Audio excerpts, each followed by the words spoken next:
दुनिया में हुई टॉप 10 सबसे अधिक चौंकाने वाली डकैतियां। Top 10 greatest heists of all time.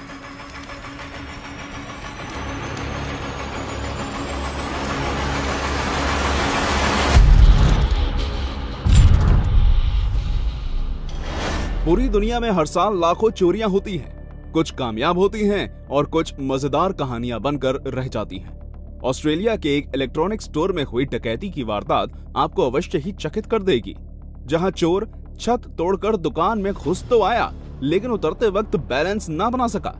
इधर उधर ढूंढने के बाद जब उसे सिक्योर्ड लैपटॉप्स के अलावा कुछ नहीं मिला, तो बेचारे को छत के रास्ते से ही वापस जाना पड़ा। हालांकि इस घटना में चोर भले ही खाली हाथ लौट गया हो, पर ऐसे ही कई अन्य शानदार डकैती के किस्से हैं, जिसे सुनकर आप चोर के शातिर दिमाग की तारीफ जरूर करेंगे। नमस्कार दोस्तों, स्वागत है आपका फिर एक बार आपके अपने चैनल टॉप 10 हिंदी में, जहां मैं आपको बताऊंगा दुनिया भर में हुए टॉप 10 ऐसी डकैतियां जिसे जानकर आपके होश उड़ जाएंगे। तो बिना किसी देरी के चलिए वीडियो को शुरू करें। Number 10, Isabella Stewart museum heist. मार्च 18, 1990 की शांत सुबह में किसी को आगे होने वाली घटनाओं की जरा सी भी भनक नहीं थी। दो लुटेरे पुलिस की वर्दी पहनकर म्यूजियम में घुसे। डिस्टर्बेंस कॉल के बहाने वे म्यूजियम के अंदर आए और वहां खड़े गार्ड्स को बांधकर उन्होंने अगले 1 घंटे में कुल 13 कीमती पेंटिंग्स चुरा ली। उन सभी पेंटिंग्स की वैल्यू करीबन $500 मिलियन है, जिसका अर्थ हुआ 3,721 करोड़ भारतीय रुपए। जी हाँ दोस्तों, आपने सही सुना, 3,721 करोड़ रुपए। बॉस्टन के इसाबेला म्यूजियम में हुई ये डकैती की घटना एक बहुत बड़ा रहस्य बनी हुई है, जिसे आज तक काबिल से काबिल ऑफिसर्स भी सुलझा नहीं पाए हैं। यहाँ तक कि म्यूजियम अथॉरिटीज ने $10 मिलियन की रकम यानी 75 करोड़ रुपए उन लोगों के लिए नाम रखे हैं जो इस घटना की जानकारी देंगे। तब भी बहुत ही कम ऐसे लोग हैं जो इस डकैती के बारे में कुछ बता सकें। ये केस 21 सालों से वहीं अटका हुआ है, परंतु इन्वेस्टिगेटर्स को इस मामले से संबंधित कोई महत्वपूर्ण जानकारी अभी तक प्राप्त नहीं हुई है। Number 9, collar bomb heist. दोस्तों, 2003 के अगस्त में घटी ये चोरी की घटना ने सबके होश उड़ा दिए हैं। 45 वर्षीय ब्रायन डगलस वेल्स अपने होम टाउन एरी पेंसिल्वेनिया का एक साधारण पिज्जा डिलीवरी मैन था, जब इस डरावने प्लानिंग की जाने अनजाने में हिस्सा बन गया। और फिर उसके साथ जो हुआ वो बहुत ही दुखद अंत था। दरअसल इस डकैती को अंजाम देने के लिए वेल्स किसी आम इंसान की तरह ही बैंक में घुसा, पर वो औरों से थोड़ा अलग बर्ताव कर रहा था। बैंक काउंटर पर खड़ी महिला के पास जाकर वेल्स ने कहा कि वो जितनी जल्दी हो सके उतनी जल्दी उसके बैग में $2.5 लाख यानी लगभग 2 करोड़ रुपए डाल दे। वेल्स ने बताया कि उसके गले में बॉम्ब फिट किया गया है और अगर उस महिला ने उसकी बात नहीं मानी तो बॉम्ब फट जाएगा। इसके साथ ही वहां मौजूद सभी लोगों की जान भी चली जाएगी। हालांकि वो महिला केवल $9,000 यानी लगभग 7 लाख रुपए ही जमा कर पाई। वेल्स उतने ही पैसे लेकर शांति से बैंक से निकल गया और वो ज्यादा दूर नहीं पहुंच सका, क्योंकि उसके पहले ही पुलिस ने उसे पकड़ लिया था। वेल्स ने पुलिस को बताया कि ये चोरी उसने अपनी मर्जी से नहीं की है और उसके पास ज्यादा समय नहीं है। बॉम्ब स्क्वाड के पहुंचने से पहले ही बॉम्ब फट गया और वेल्स की मौत हो गई। काफी जांच के बाद इस घटना के पीछे छिपे मास्टरमाइंड्स का पता चला और उन्हें जेल भेज दिया गया। इस भयानक घटना की रियल वीडियो आज भी सोशल मीडिया में पाई जा सकती है एवं इसे अभी तक की सबसे दयनीय डकैती की वारदात मानी जाती है। नंबर 8, द टैक्स लूट। दोस्तों, क्या आपको लगता है बिना गन या हथियारों के किसी जगह को नहीं लूटा जा सकता है? अगर हाँ, तो इराक में हुई ये डकैती का किस्सा शायद आपकी सोच बदल दे। 2003 में अमेरिका और इराक के बीच हो रहे युद्ध के पहले ही कुछ लुटेरों ने सेंट्रल बैंक को खाली कर दिया था। ये देश का पैसा था जो इराकी तानाशाह सद्दाम हुसैन सुरक्षा के नाम पर हथियाना चाहता था। इसे अंजाम देने के लिए 3 बड़े ट्रक सेंट्रल बैंक की तरफ खींचे गए, जहां घंटों तक पैसों से भरे बक्से ट्रक में लोड किए जाते रहे। ऐसा करने के लिए इराकी सैनिकों को किसी भी तरह की हिंसा का प्रयोग नहीं करना पड़ा। केवल बैंक के गवर्नर को एक हस्तलिखित नोट दिया गया, जिसमें यह लिखा था कि इन पैसों को विदेशी हाथों से बचाने के लिए ऐसा करना जरूरी है। ये नोट और किसी ने नहीं बल्कि सद्दाम हुसैन ने लिखकर भेजा था, जिसकी अवहेलना शायद ही कोई करता। बड़े आसानी के साथ और बिना किसी हिंसा के $1 अरब यानी 7,442 करोड़ रुपए की इस डकैती को सफलता से अंजाम दिया गया। हालांकि सद्दाम हुसैन के झूठे प्रयासों के बावजूद अंततः यह पैसा विदेशी हाथों में चला ही गया था। Number 7, great train robbery. आप सबने कभी न कभी किसी मूवी में ट्रेन को लूटते हुए तो देखा होगा। ट्रेन को लूटना किसी अन्य डकैती जैसा आसान नहीं होता, पर इन चोरों ने काफी अच्छी प्लानिंग कर रखी थी। 1963 में हुई 2.6 बिलियन डॉलर यानी लगभग 20 करोड़ रुपए की इस ट्रेन डकैती को कुल 15 लोगों ने मिलकर अंजाम दिया था।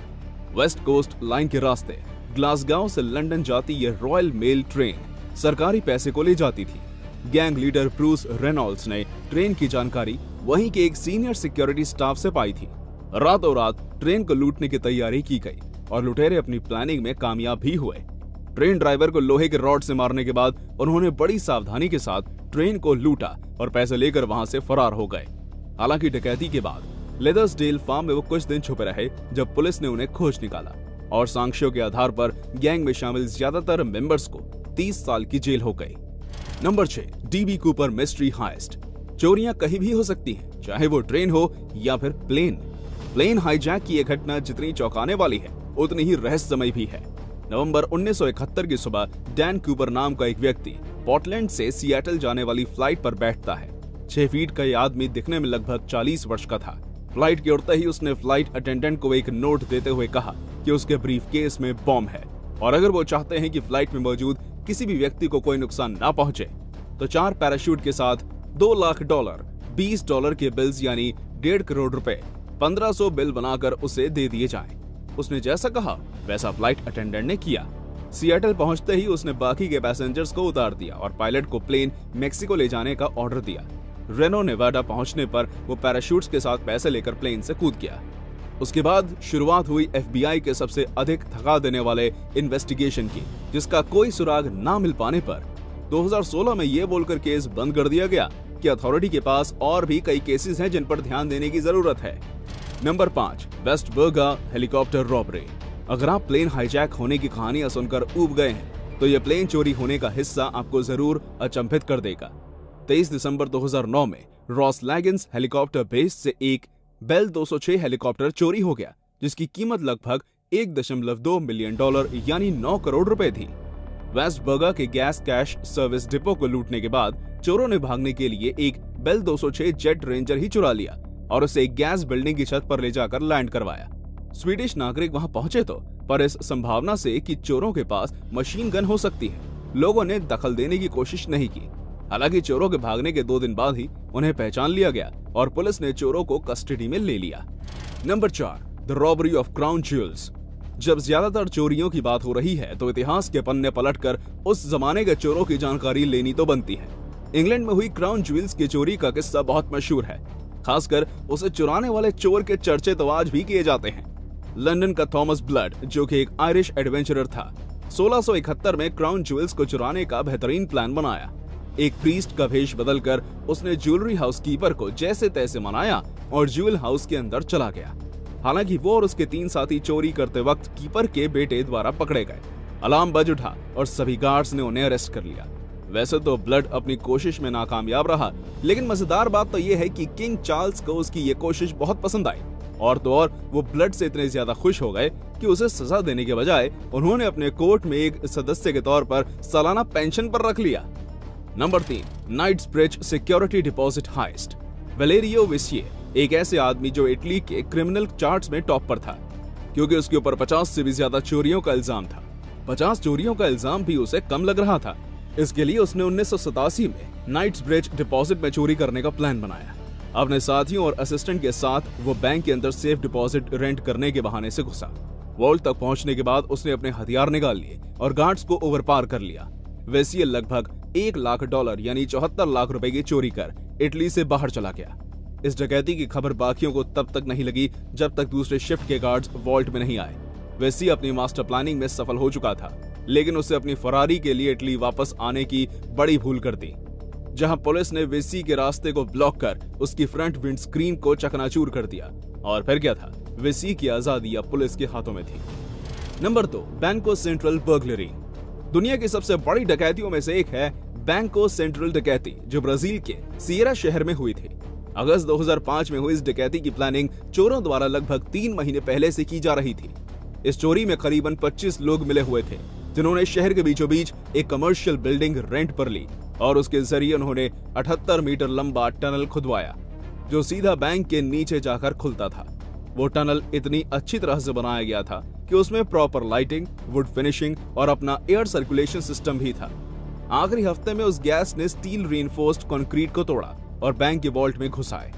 उस बैंक से चोरों ने कुल 3.5 टन जितने वजन के असली नोट चुराए, जिसकी कुल कीमत 71.6 मिलियन डॉलर यानी 532 करोड़ रुपए लगभग थी। चोरों ने इतनी सूझबूझ से चोरी की थी कि बैंक के सिक्योरिटी सिस्टम को भी इस बारे में भनक नहीं हुई। बैंक खुलने के बाद ही लोगों को इस वारदात के बारे में खबर हुई और तहकीकात शुरू हुई। हालांकि पुलिस केवल 8 लोगों को अभी तक पकड़ पाई है और 20 मिलियन डॉलर यानी 150 करोड़ रुपए ही रिकवर हो पाए हैं। Number 1, Antwerp diamond heist. Antwerp diamond heist को दुनिया की सबसे बड़ी डायमंड चोरी माना जाता है और इसे हाइस्ट ऑफ द सेंचुरी भी कहा जाता है। इतिहास के सबसे बड़ी डकैतियों में से एक एंटवर्प की डकैती बेल्जियम में वर्ष 2003 फरवरी में हुई थी। लियोनार्डो नोटारबार्टोलो ने चोरी करने से पहले एंटवर्प वर्ल्ड डायमंड सेंटर के कोने कोने की जांच कर ली थी। बड़े बखूबी से उसने सारी सिक्योरिटी चेकिंग की और पूरी तैयारी के साथ अपनी प्लानिंग को एग्जीक्यूट किया। डायमंड्स, गोल्ड और सिल्वर की कई चीजें चोरी कर ली गई और वो भी इतनी सावधानी के साथ कि सबसे कड़ी सिक्योरिटी भी चकमा खा जाए। चुराई हुई चीजों की कुल कीमत 100 मिलियन डॉलर यानी 75,000 करोड़ रुपए थी। हालांकि लियोनार्डो को बाद में पुलिस ने पकड़ लिया और उसे 10 साल की जेल सजा सुनाई गई। इसी के साथ हमारी आज की ये वीडियो यही खत्म होती है। वीडियो अच्छी लगी हो तो इसे लाइक और शेयर जरूर कीजिएगा एवं कमेंट सेक्शन में बताइए कि कौन सी हाइस्ट ने आपके होश उड़ा दिए। धन्यवाद।